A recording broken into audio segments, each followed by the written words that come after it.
and here. Okay, and you're good to go. And somewhere there used to be a microphone. In case you need it. Hi. Right, you're good. Is this working, or can anyone in the back hear me? Or? Yeah, go ahead. Okay. Now, let's hit this button right here. Okay. Hold this. So you can advance. And you have 10 minutes. Okay? All right? Is this That's it. You look up there. Okay. That's showing you what the next slide is. Isn't it scary? Look at them all looking at you. Yeah, that's too many people.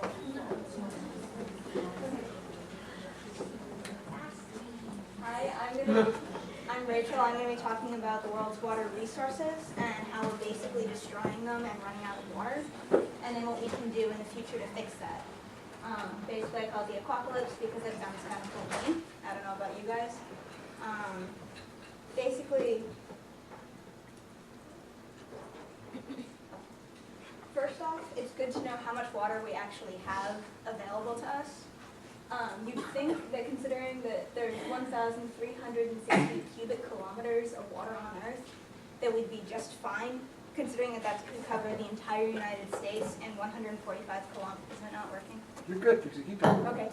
That it could cover the entire United States and 145 kilometers deep of water, which is about 90 miles for those of you who, like me, don't really like the metric system. But the problem is that that much water isn't actually available to us. We can't use all of it.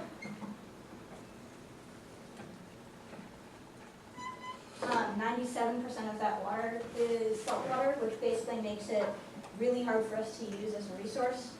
And of that 3%, we can't actually, of the 3% that's fresh water, we can't actually use all of that water. So there's even less that's actually available to us. Okay. Basically, first off, I'm not going to use the pointer because I'm not here. If you look up there at the ice part, Antarctica has the most ice on Earth. But given that no one actually really lives in Antarctica as a population, you can't really use it. Then in wetlands, large lakes, reservoirs, and rivers, Africa has just over the majority of everyone else. But the problem is that management in Africa isn't very good of water. And then because a lot of Africa is desert, the creation of dams actually just increases the evaporation rate and makes water resources even less. And then groundwater over here. It's really high in North America, Africa, and Asia, but getting to groundwater resources isn't easy. And then groundwater can be really easily polluted by what humans do in order to get to it, or to get to natural resources like oil. And also, once groundwater resources are depleted, those aquifers aren't going to fill up again in the human lifespan. So once they're gone, they're not going back. Okay. Of the 3% of Earth's fresh water, or of Earth's water that's freshwater, 68.7% of that is ice sheets and glaciers. So that's the majority of our fresh water that's just not available to us. And then 0.3% of fresh water is surface water. Of that, 87% is lakes, which we don't really use as a water resource. And then 11% is swamp and wetland, which we're destroying. And then 2% of that is rivers. Most of our water resources come from rivers, which is a really, really small amount. 30.1% of fresh water is groundwater. And like you can see here, once those are emptied, it's going to take millennia, centuries, or it's never going to be refilled again. How long is a millennium? 1,000 years. All right. So basically, we've done to get to the water that we have available. We've done some good stuff and some pretty bad things. We've dammed rivers to use it for different things that we need as humans. We've destroyed wetlands, just like that. We've covered them up. It's the story of Boston, isn't it? Yeah. We divert water used for irrigation, which actually wastes a lot of water. We pollute rivers with oil, with sewage, with oil that comes from our cars. We're draining aquifers, which lowers the water table and makes it even harder for us to access it. And so, great. We're doing good things with the water we have, because we're getting water to more people and changing climates from deserts to green fields, like in Arizona, for example. But the Ogallala Aquifer, like we talked about in class, is emptying out. So, great, now what? We ran out of water. I'm going to tell you a couple of examples of the bad things that we've done. Basically, I'm going to focus on dams, because I don't really like them very much. Dams, first off, they destroy fisheries, which ruins our food sources. They block water from reaching the sea, which ruins an entire source to the ocean. And they block sediment, which causes places like Louisiana to be subsiding underwater now. Most of Louisiana is actually under the sea level right now. And I mean, dams do good stuff. They make 1/5 of the world's total energy, or electricity. But a commission on dams in 2000 said the average cost overruns was 56%. Most dams were built with way too much money put into them. And then half of the hydroelectric dams that create electricity produce significantly less power than promised. And 2/3 of those built to supply water to cities deliver less than promised. And a quarter of those for irrigation produce less than 35% of the land intended. So they basically weren't actually all that helpful. And then dams that were supposed to protect people against floods actually increased communities' vulnerability to floods, because operators were keeping the reservoirs too full to maximize the hydroelectric production. So people try to use dams for more than one purpose, and that just basically ruins the entire purpose of having the dam, because it just doesn't work. An example of this is going to be on this video. This is a dam in southern Bulgaria that burst after heavy rain, and it flooded an entire village. This didn't happen all that long ago. This happened in February 2012. There were 8 to 9 people who died in it, and at least 10 are still missing. This was a dam burst? A dam burst. And 50 plus people had to be evacuated from their homes. As you can see, there's still a ton of damage that was done, even if not all that many people died. And Bulgaria then informed its neighboring countries that 2 more dams were expected to burst within a week. I'm not sure if that actually happened or not, but it didn't really look so good. You guys can watch this later. I don't want to go over the timelines. Another example is the Ural Sea. I don't know how many of you people actually even know what that is, but basically it used to be huge in 1973. It was the size of Belgium and the Netherlands combined. Where is it? It's kind of hard to describe. It's sort of under Russia. Yeah, it's north of the Caspian Sea. North of Caspian, under Russia. As you can see, it's shrinking, and it's just getting smaller and smaller. And today it's 3 hypersaline pools with 1/10 of the water left. And I know probably you guys are thinking, oh, global warming, this is big evidence for it. It's not. This didn't happen because of global warming. This happened because Soviet engineers had the water diverted to irrigate the cotton fields. After the collapse of the Soviet Union, the water just wasn't returned. People in the area, like Crawford-Stubb, aren't really doing well, considering that because now it's become a desert, all of the chemicals from the farms are being blown around into the air and the dust. So, for example, 97% of women suffer from anemia, and many die. Suffer from what? Anemia. Low blood cell count. And so a lot of them die during childbirth due to hemorrhage. 87% of children are born anemic. 1 in 20 babies are born with birth defects. And infant mortality is 75 deaths for 1,000 births. Crawford-Stubb has the highest rates of esophagus cancer in the world, and really high rates of tuberculosis, immune disorders, liver and kidney disease, and more. The average life expectancy there is 51. Where? In a tower called Pakistan. It's right next to the Ural Sea.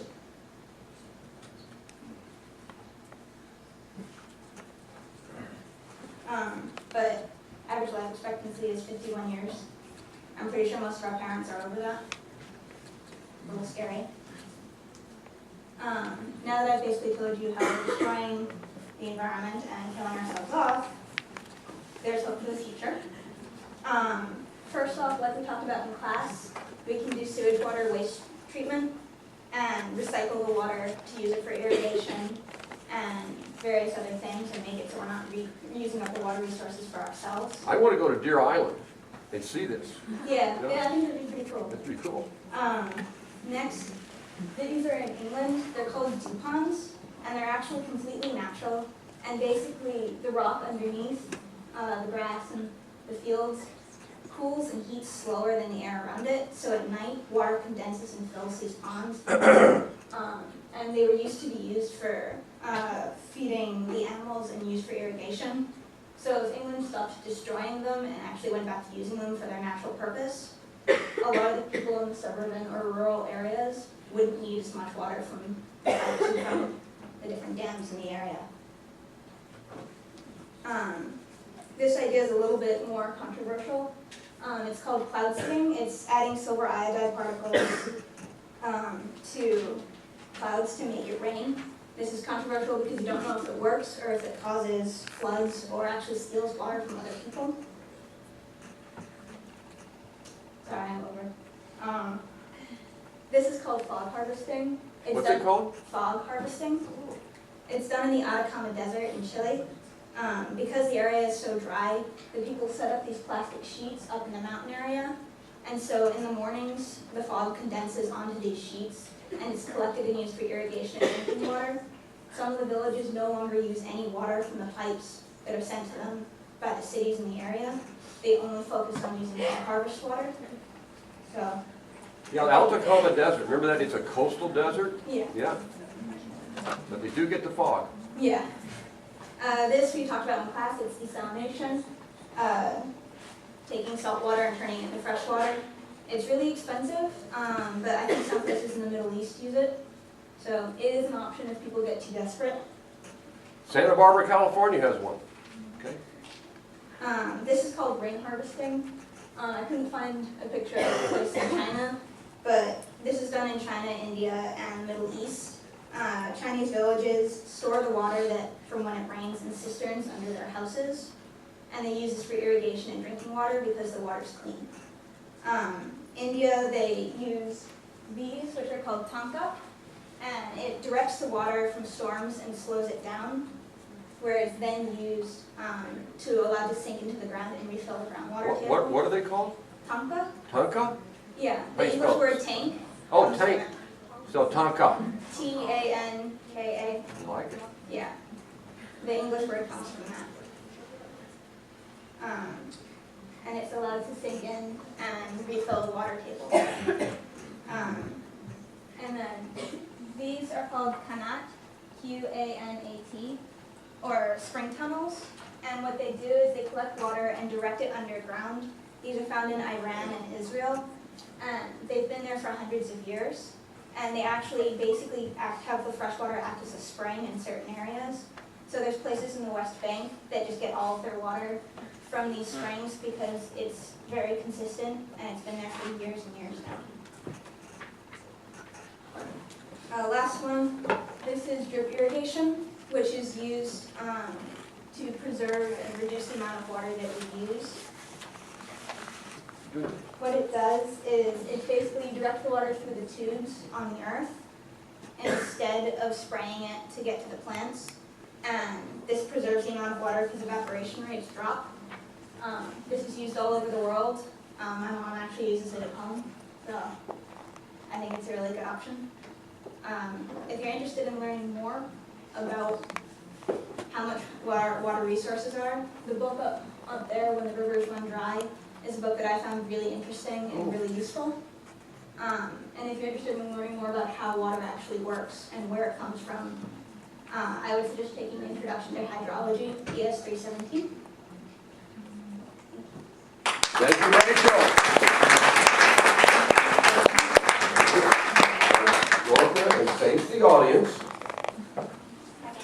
Questions for Rachel? I know I got all mine in. Thank you very much, Rachel. That was good. Oh, look at there. Okay. I feel like I think this of a lot of people who present. Why are you interested? Not that everybody should be, but why are you interested in this specific series? Why? I took ES 317 2 years ago, and I'm a senior. And I thought it was an incredibly interesting course, and we were assigned that book to read, and I've remembered the book since. So when we were told to do this project, I thought it was a really interesting subject, and I'd like to actually learn more about preserving the water and maybe work in that field. So I figured I'd spread the knowledge of it. Thank you. Hey, Amanda Crawford-Stubb. All right.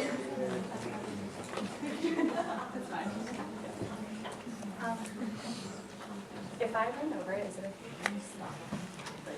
No, just watch your time. Okay, so 11:37, so 5 up there. Okay. You dropped your weight. You dropped your clicker. Oh, she's caught. Olivia. Bobby. She's got to just kick your ass. $35 she's not going to get back. Okay, I present Amanda. Are you have it? And you want Oh, okay? okay. All right, right now, there are 25 guys and 7 girls writing down your name. Go. All right, guys, I'm Amanda, and I want to give a presentation today about something that I'm really personally interested in, and I think is really unique, especially because it pertains to the way that everybody interacts with the environment on a daily basis, but not a lot of people know about it, and that is food. So what we eat every day and how that plays a part in our food system here in the United States. So in a sense, I want to talk to you about how we basically move from this. Okay, so think of pastoral, traditional farming. You can think of old McDonald on a farm. He has some cows, he has some corn, maybe a few other crops, some chickens, and how we essentially went from that to things like this. So a lot of machinery, companies, mass production of food on a huge scale. And of course, how that plays a part in the environment. So essentially, in the beginning, I want us to talk about how we got here. How we got to this industrialized system of producing food. And in order to do that, we first need to talk about traditional farming. So where we started. Again, this is old McDonald on a farm. Okay, so when you think of traditional farming, I want you to think of 2 terms in specific. And those 2 terms are polyculture and symbiosis. A polyculture is basically an agricultural system that tries to replicate the biodiversity that's naturally found in nature. So again, when you think of old McDonald on a farm, he has, again, some chickens, he also has, some tomato crops, he has corn, a lot of different animals, a lot of different crops, similar to how they would naturally be found in nature. And again, the second word, symbiosis, is a mutually beneficial relationship between 2 organisms. So an example of that is cross-pollination. So if you think of a bee and a flower, in the process of cross-pollination, a bee gets food and the flower gets to reproduce. Now, on a natural farm, so traditional farming, there are a lot of symbiotic relationships in a polyculture. So if we look at this system, you can essentially think of the sun and nutrients from the soil provide energy to plants. And then the waste from those plants are eaten by animals, which in turn produce manure, which again provides nutrients back into the soil. And then, of course, for orchestrating this system, humans get to eat. So essentially, when you think of this system, it's a closed ecological loop, and really this makes the most biological sense. So when you think of traditional farming, there's generally no waste because we're producing, this cycle, okay, where everybody can benefit, and generally they're better off than they were previously. Okay, so then we say, what happened? We had this system, everything was great, everybody was eating, everybody was happy. And there are a lot of things that played into why our system changed the way it did, but the one thing I'm going to talk about in specific today is the advent of corn. So basically, beginning in the 19th century, America realized that corn has a lot of benefits. And I'm going to talk about 2. One is that corn is extremely efficient. As a C4 plant, it can thrive in an environment of extremely high temperatures and with a little water. Oh, sorry, I don't know why part of it, I guess, it was cut off, it's fine. And then also, corn is extremely versatile. Maybe a lot of you don't know, maybe you do. A lot of the products you'll find in the grocery store are actually made with corn, and that includes food products and non-food products as well. Okay, so realizing that corn, is extremely efficient and extremely versatile, farmers started to move away from this idea of a polyculture, so producing a lot of plants, a lot of different animals, and they started to produce one crop, mostly corn. And we might say, okay, so what? That sounds like it's more efficient, corn is great, what's the problem with that?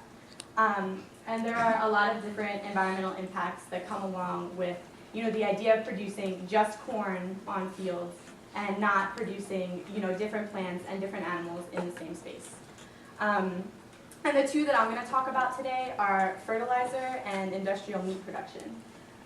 So first, we're going to talk about fertilizer.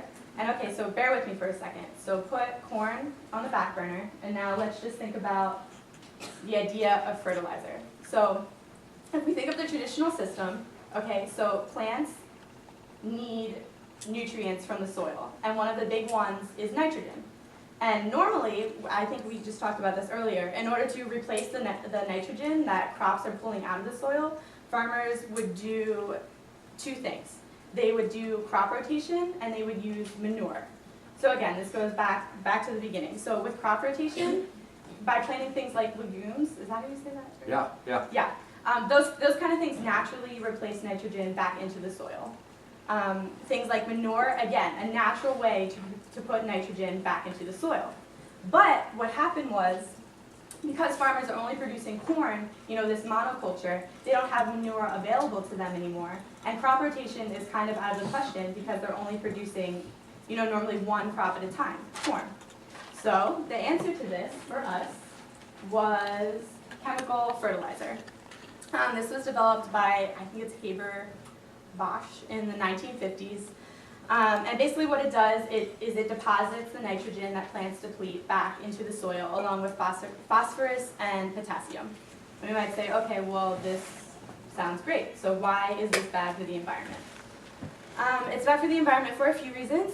One is fossil fuels. The process in order to produce fertilizer is extremely dependent upon the use of fossil fuels.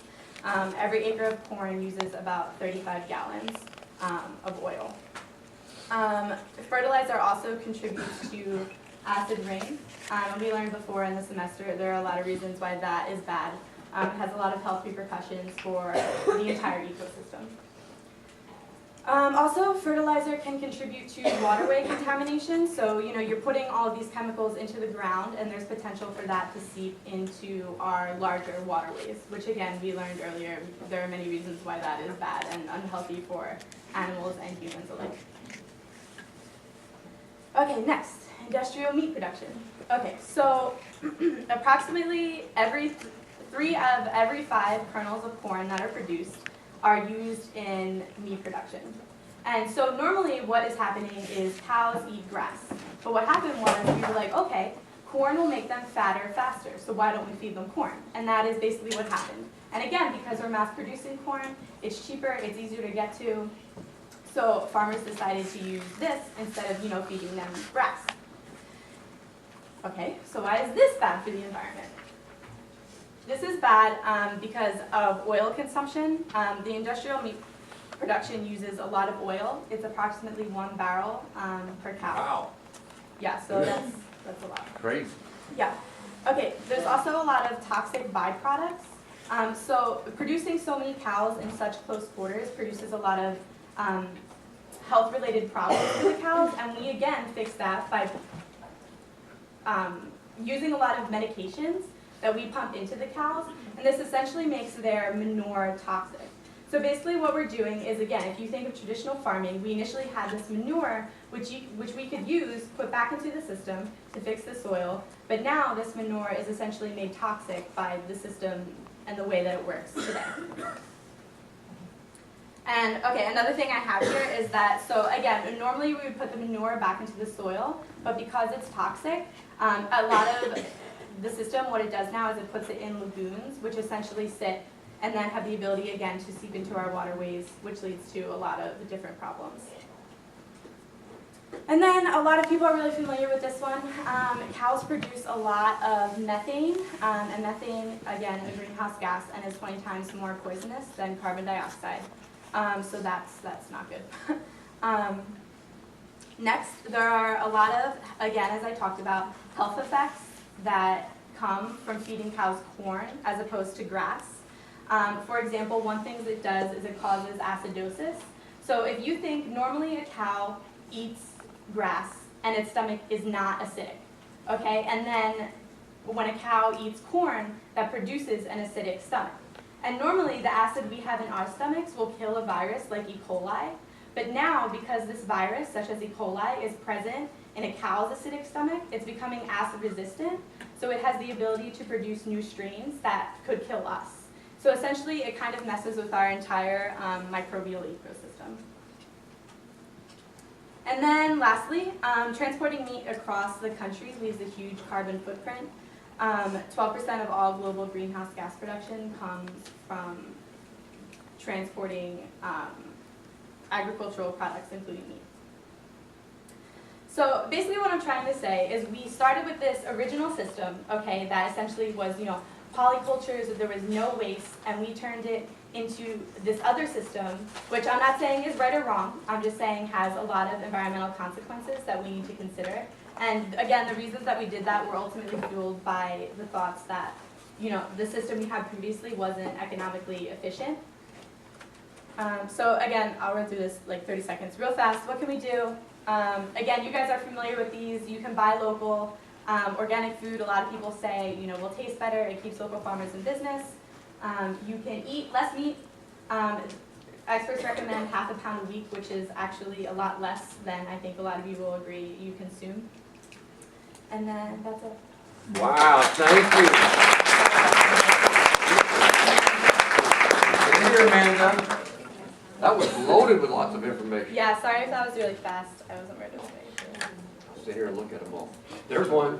I just want to say I love the photos you chose. It looks really nice. Oh, thank you. Other questions or comments? Rachel? How long do you think it'll take for people to actually stop having meat as much, like to actually start listening to this message? Because I've been hearing this since I was, 10 maybe. And I don't eat a lot of meat, but. Yeah, I think it really depends on the person, and I think the sad thing about a lot of environmental issues is that sometimes they're not as in your face. Like you'll see a natural disaster, you'll be like, oh, I really have to pay attention to that. But the reality is that a lot of environmental issues are very slow, and they're not in our faces on a daily basis. So I think that the idea of eating less meat is something that people will slowly have to grow into and become aware of because it's not as in your face. Thank you very much, Amanda. Moving up along. This is great. And for a lot of you, I know it's your first time, so jump in here. Zach McClain, Keystone Pipeline. And I think what you can do when you get to that part, you can undo this by hitting escape, copy your link, and go there. Okay, so if it doesn't work, yeah, this is all correct. Okay, hit this, and here is. Okay. Good. Your keys work too? Your keys work as well? Yes. Okay. Yeah.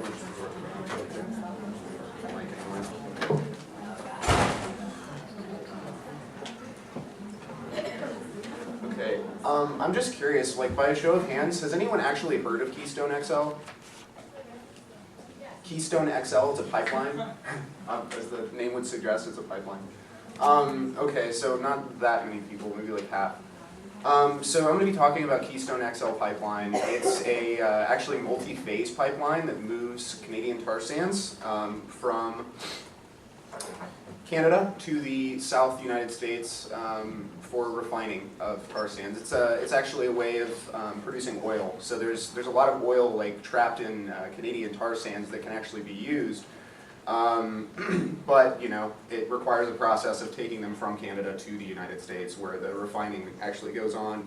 So that's what it actually is, and I just wanted to discuss today why that's such a bad thing. I don't know if any of you have been keeping up with sort of the discussion. I know in the political arena this is of particular note, but a lot of this is mostly on the Republican side of things, not to generalize or anything, but there seems to be like a huge rallying behind building the fourth phase of Keystone, which is what I'm here talking to you about.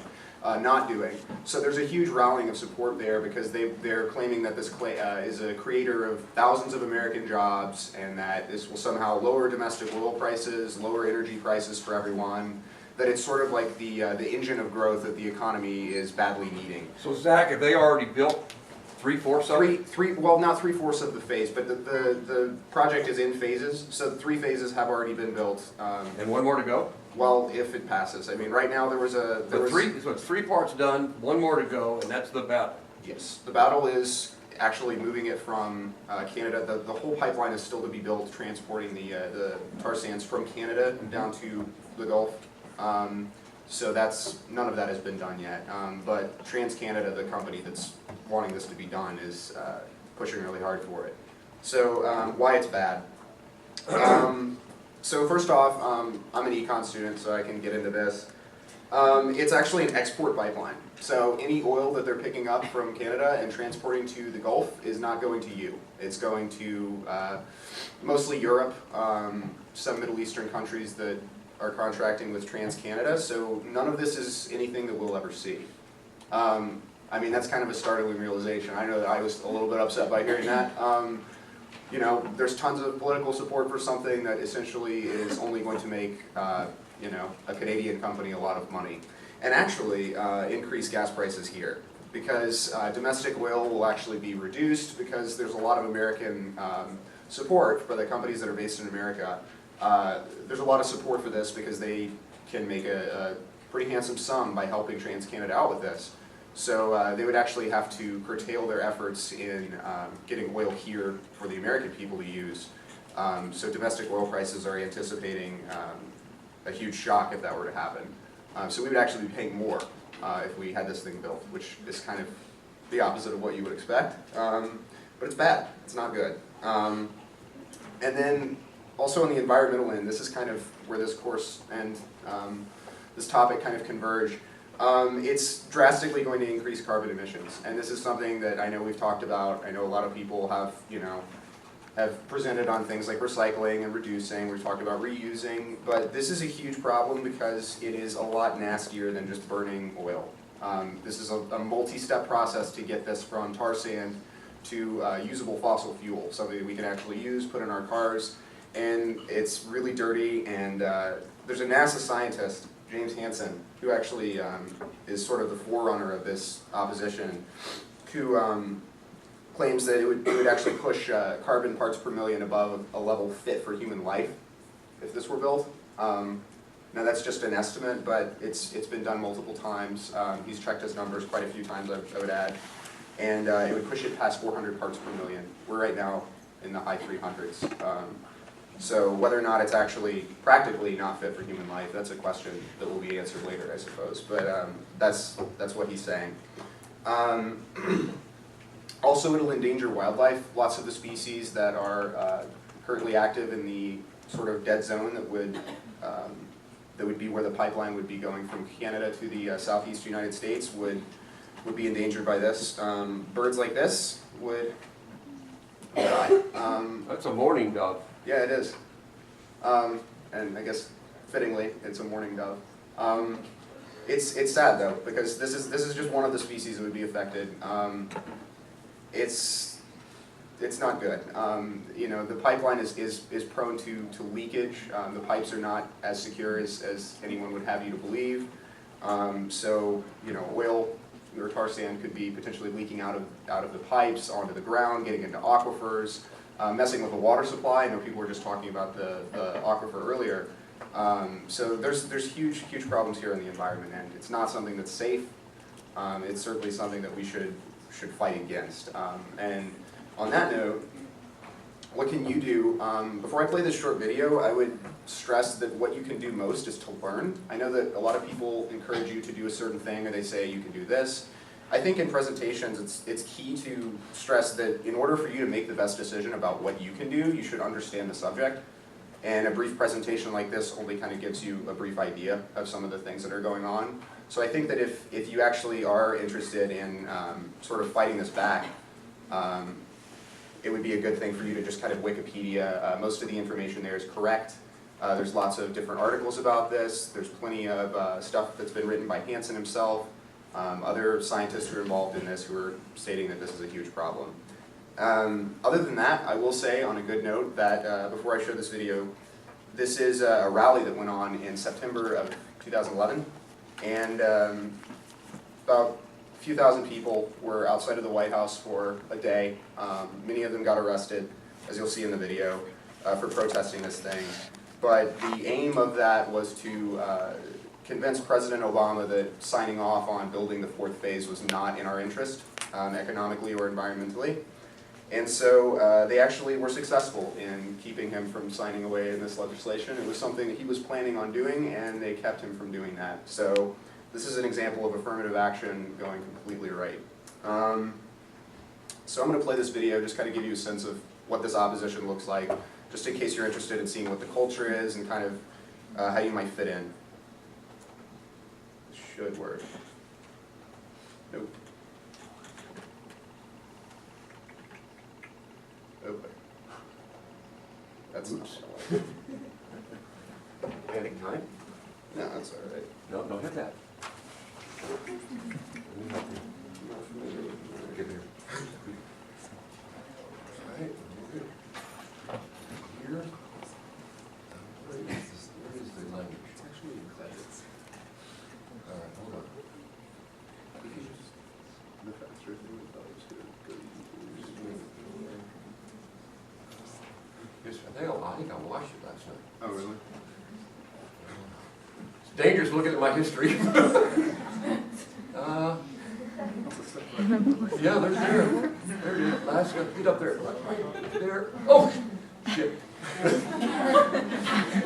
Look at my history. Right there. Come on. Jesus. Red Solo Cup is really good. I think this is it. Is this not it? No. I can just give it. No. Oh, okay, go ahead. And it's recorded. Brookline Little League. Okay. I'm gonna take I'll never do that again. Not sure if that's really where I want to be.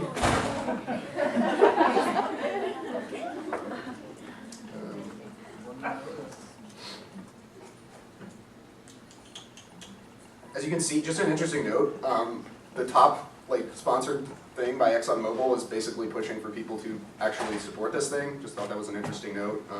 When you actually YouTube the tar sands action, which is the movement that's against this, they've actually paid, basically they're paying YouTube, which is Google, money to, whenever that is entered into a search field, they want this to be returned. So that's just an interesting note about how this is kind of a serious thing. This is full screen. There are now more than 2,100 people who said they're coming. This will be the largest civil disobedience protest, certainly in the history of the climate movement, and really one of the biggest things of its kind to happen in a very, very long time. Tomorrow, we're all going to commit nonviolent direct action. So we are here because we believe in the environment, we believe in equity and equality. We shouldn't have to be here doing this. But tests, defining moments, just kind of sometimes appear. And this is one of those times. So right now, the police have given you a number of warnings. The time to arrest you has come. How are we going to deal with it as a group? I'm not here because I want to be here. I'm here because I need to be here. Any last pressing concerns about getting arrested? Oh my gosh, that's how I'm feeling. It's just something that feels like it has to be done, so it's just not in the realm of my typical conception of what would be happening on the next day of my life.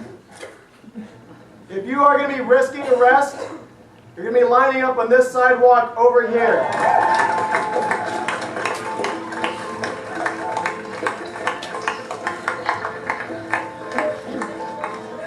ExxonMobil made more money last quarter than any company in the history of money. We have to find a different currency to work in. And our currency today and for the next 2 weeks is our bodies and our creativity and our spirit.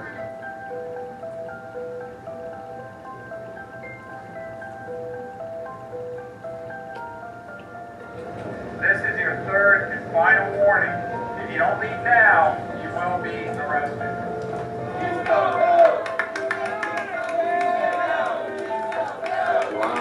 We have to draw a line in the sand somewhere, and this is a perfect place to draw it.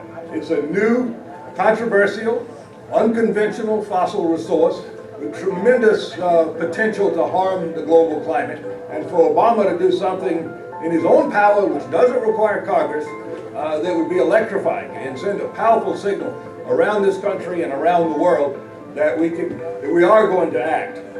Power responds to a demand, and we have to let that demand be heard, and it's time to step outside the system and do some things that we haven't done before.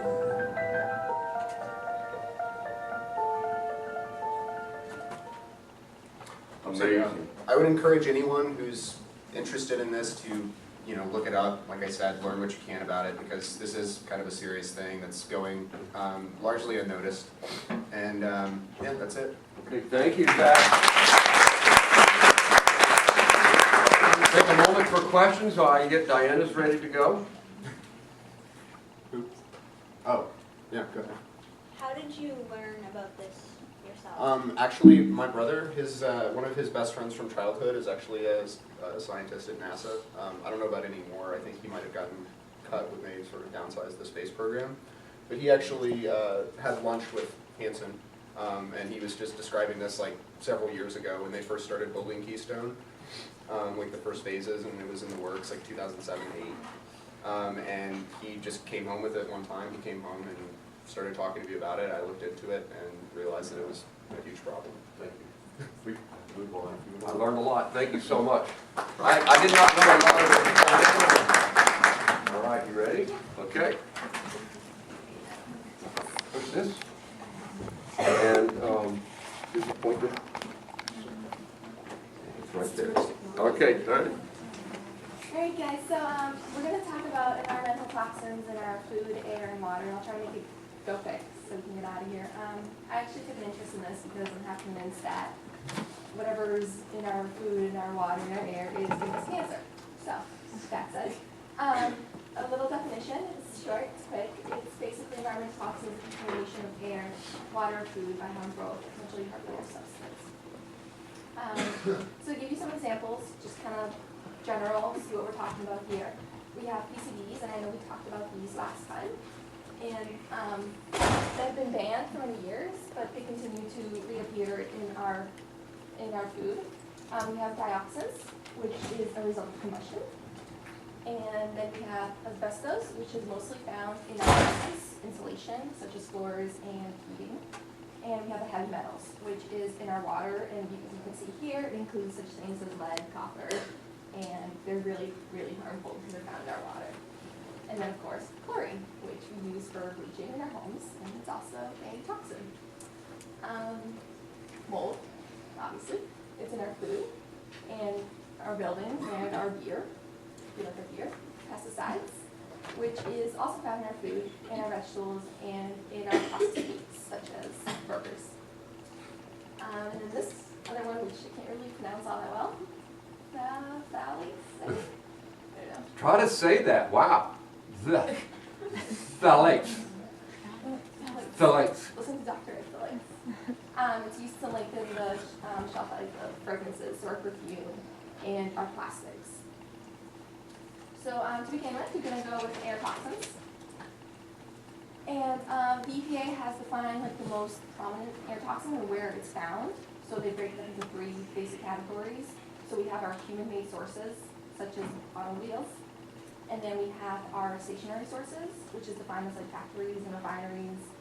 And then we have our indoor sources, which is basically our chemicals that we use every day to clean. And this is just EPA's graph, breaking it all down. Nice little pie chart for you guys. toxins basically two ways. One, obviously from breathing in the air around us, and two, if the air somehow manages to contaminate the water that we later drink. So it can come from both the air and the water, basically.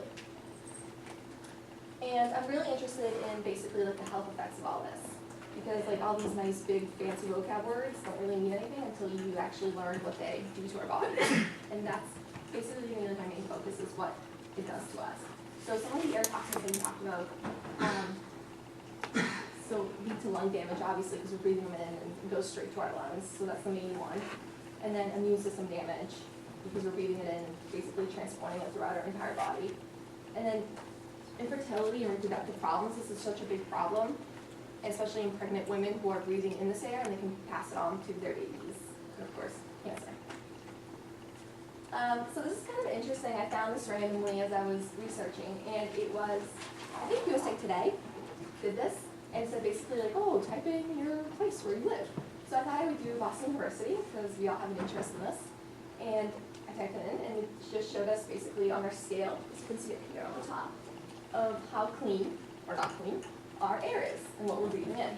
And that far side is the worst possible, it's black, and this side is the best. So we're kind of in between, which is, I guess, good in a way, considering that we're in a very big, heavily populated center. So 74 percentile, if you were 100 percentile, is that really good or really bad? I'm going to say that is really good. Okay. Because 94,000 schools are worse than us, out of everything around us. So I thought this was really relevant, kind of puts things in perspective of what we're really breathing in. So I guess it's not that bad. I was actually expecting it to be worse, quite frankly. It's like a C. Yeah, there's just so many people here, and there's just cars everywhere, and trains, and green lines. I don't know, I just thought it would be worse. So it's not that bad. So we have some reduction strategies. The EPA, I know, is at the forefront of this. It's really pushing it.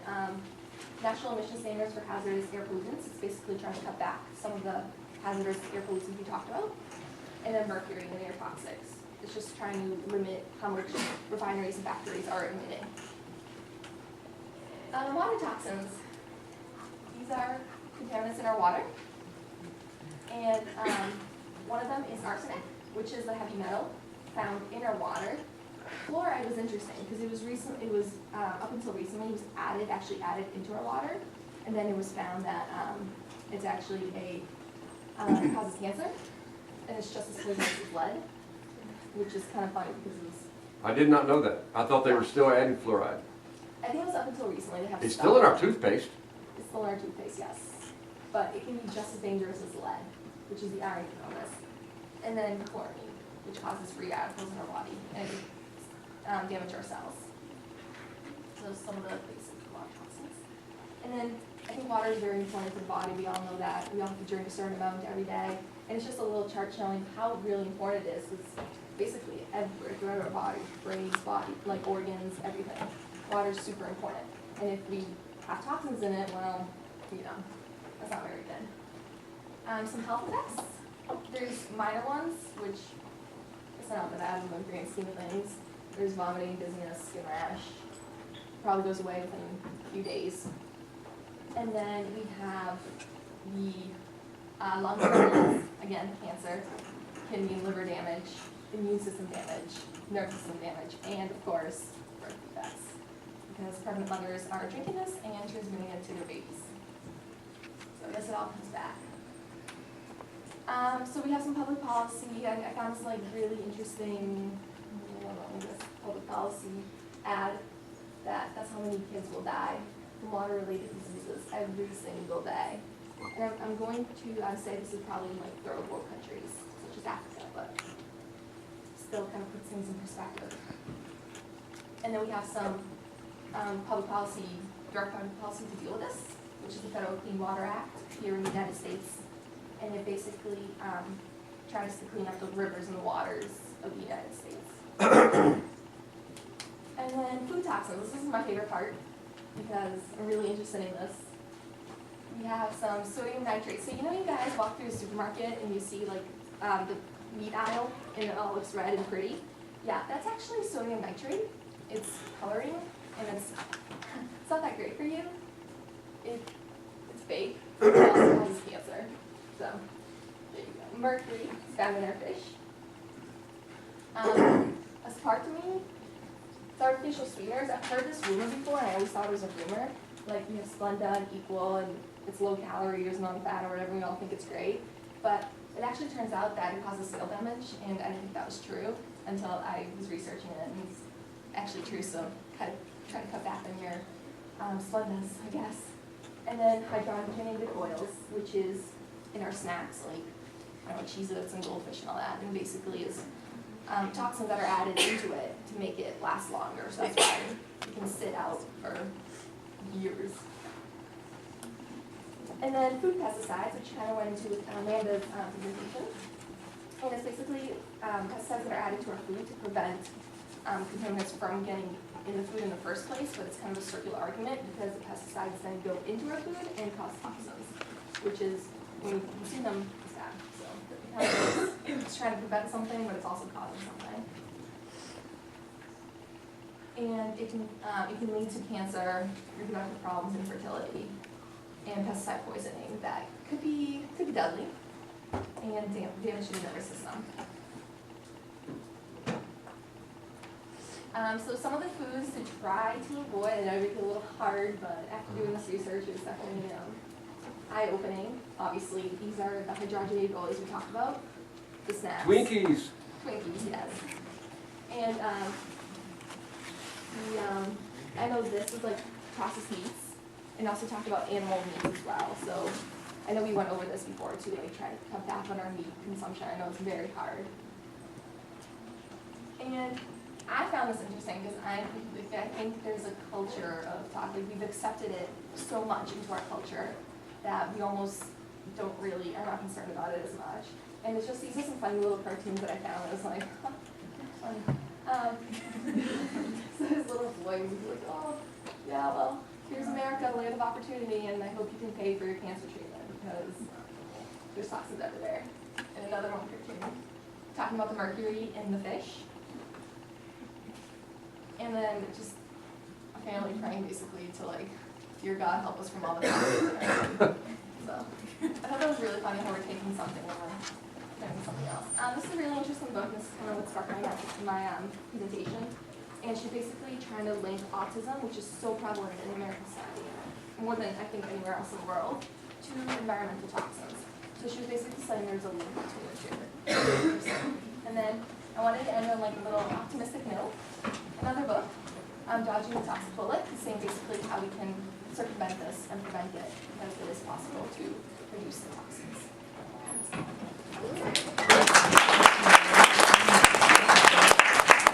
Thank you. Questions? Sandra, wait. Look. There's one. Haley? Yes.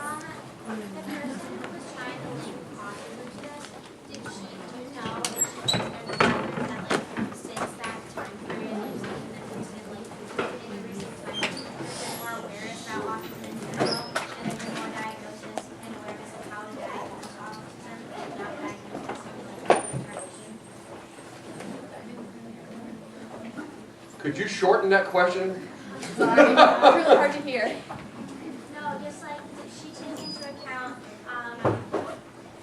how autism has recently been diagnosed, it's been misdiagnosed in the past with other illnesses and things like that? Did she take into that? I don't think she goes too much into that, which is obviously relevant because it could just be misdiagnosed, but I think her main focus is because of all our toxins, and basically one of the biggest problems was reproductive, what it can do to our reproduction. So like these mothers taking all these toxins all around us, and they're passing it off to our babies. And it kind of looks it that way. She doesn't really go into the other. Thanks, Haley. Just in response to that, I'm studying public health. A little louder. Just in response to that, I'm studying public health right now, so this is something I'm looking into. And most of the studies that do deal with autism and toxins do that. Thank you. Thanks all of you. Thanks, speakers today.